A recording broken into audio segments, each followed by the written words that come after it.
Hai, jumpa lagi dengan Kabar Baik.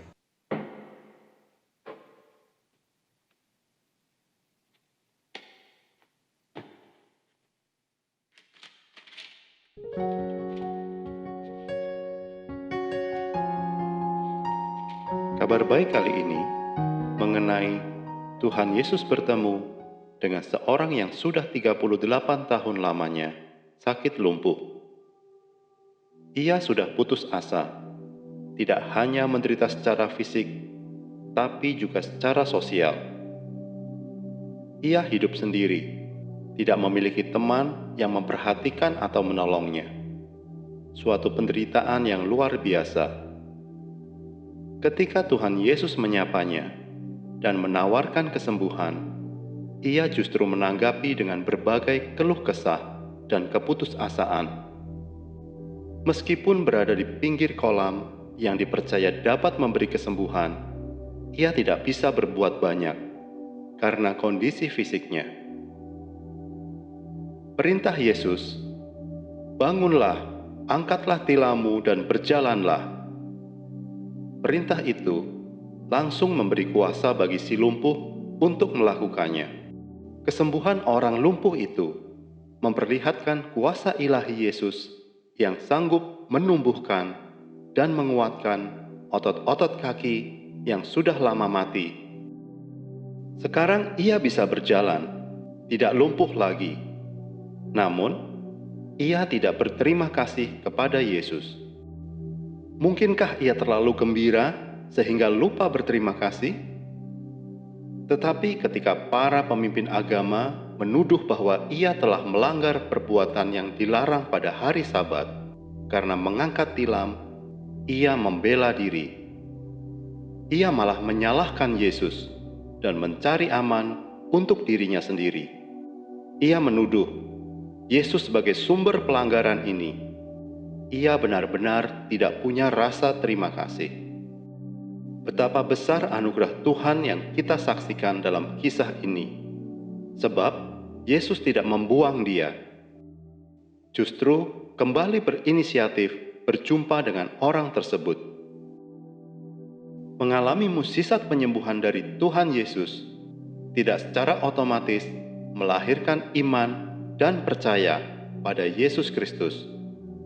Ia diperingatkan agar jangan berbuat dosa lagi. Bila berbuat dosa lagi, ia bisa menerima hal yang lebih buruk. Ketidaktaatan dan tidak percaya kepada Allah dapat membuat kita terasing dari hadirat Allah. Ini adalah penderitaan kekal yang sesungguhnya. Dari apa yang Yesus lakukan pada orang lumpuh itu, kini ia harus berhadapan dengan orang-orang Yahudi yang menganggap bahwa tafsiran mereka akan hukum Taurat adalah patokan otoritas yang harus ditaati. Ahli-ahli Taurat telah membuat berbagai peraturan tambahan untuk menolong orang mengerti apa yang boleh dan tidak boleh dilakukan pada hari Sabat. Sayangnya, mereka justru lebih mengutamakan peraturan tambahan, sehingga mereka mengaburkan makna asli dari hukum Taurat. Akibatnya, larangan bekerja pada hari Sabat berganti makna menjadi larangan untuk melakukan segala sesuatu apapun tujuannya. Yesus menolak disebut pelanggar aturan hari Sabat, karena aturan ini diciptakan oleh Allah untuk kebaikan manusia. Menyembuhkan orang sakit dan mengampuni dosa adalah tindakan belas kasihan Allah. Sabat diadakan bukan untuk menyusahkan, tetapi Sabat diadakan agar menjadi berkat. Bacaan firman Tuhan terambil dari Yohanes 5 ayat 1-18. Penyembuhan pada hari Sabat di kolam Betesda. Sesudah itu, ada hari raya orang Yahudi dan Yesus berangkat ke Yerusalem. Di Yerusalem, dekat pintu gerbang domba, ada sebuah kolam yang dalam bahasa Ibrani disebut Betesda. ada 5 serambinya, dan di serambi-serambi itu berbaring sejumlah besar orang sakit, orang-orang buta, orang-orang timpang, dan orang-orang lumpuh, yang menantikan goncangan air kolam itu.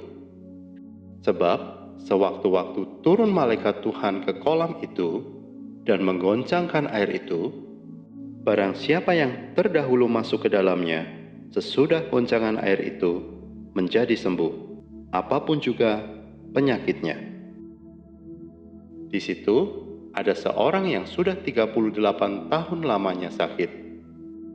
Ketika Yesus melihat orang itu berbaring di situ, dan karena ia tahu bahwa ia telah lama dalam keadaan itu, berkatalah ia kepadanya, "Maukah engkau sembuh?"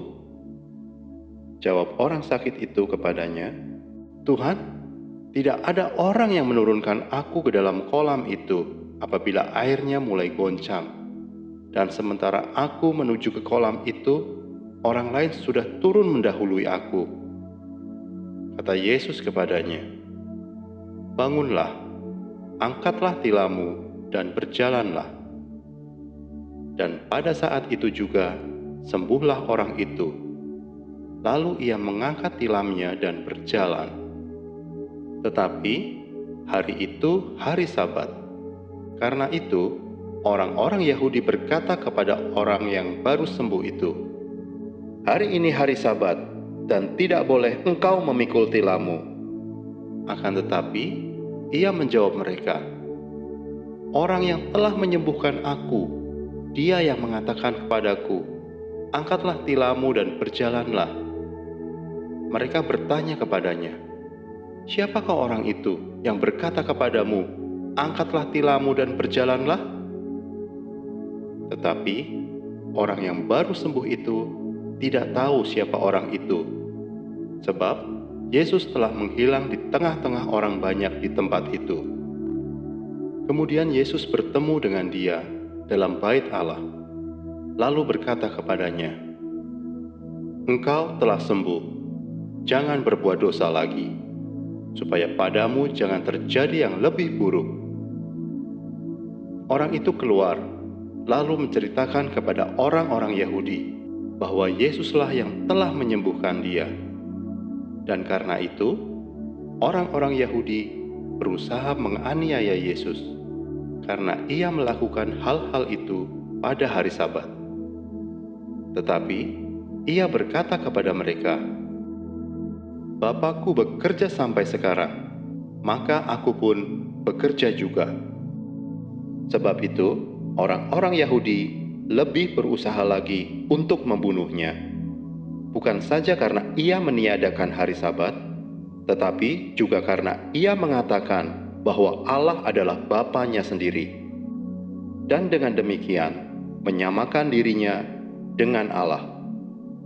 Demikianlah firman Tuhan.